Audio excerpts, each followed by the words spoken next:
China is being accused of censoring critical data about the coronavirus, which the World Health Organization now calls a grave threat to the world. According to scientists writing for the Lancet Medical Journal, Chinese authorities had preliminary information on the virus for more than 2 weeks before it was officially released. One citizen journalist documenting the outbreak in Wuhan, that's the city at the center of the outbreak, has reportedly been arrested. Another has just disappeared. Deborah Patta is in Hong Kong with more on this story. Deborah, what are we learning?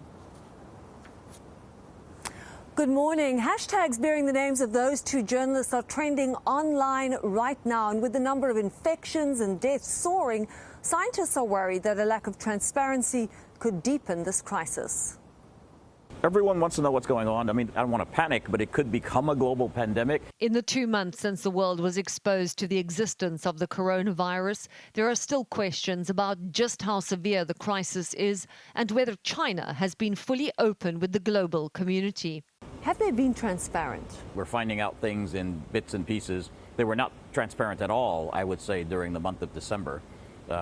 As we know, there was a doctor trying to raise the alarm. That doctor was Chinese national Li Wenliang. He was silenced by officials after issuing an early warning about the virus and died from its disease last week. Two citizen journalists who documented hospitals overwhelmed by the epidemic and the shortage of resources and doctors in Wuhan have disappeared or been arrested. It's very typical Chinese government to try to control the narrative of this thing. They don't like scenes of people lined up on the floor of a hospital not able to get a bed. And that feeds into this whole idea that we have no idea how bad this epidemic is right now. So can we trust the information that's coming out? No, we can't. Not every place, in every province, in every village, in every town can test for the virus. The number of infections is surging.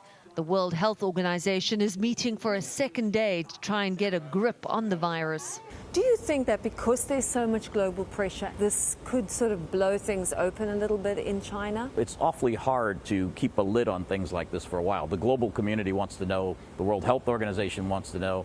This is no longer just a problem of China, it's a problem for the world.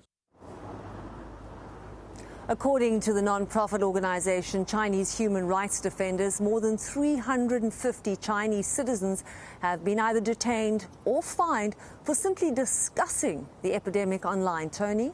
All right, Deborah Patta for us in Hong Kong. Deborah, thank you very much.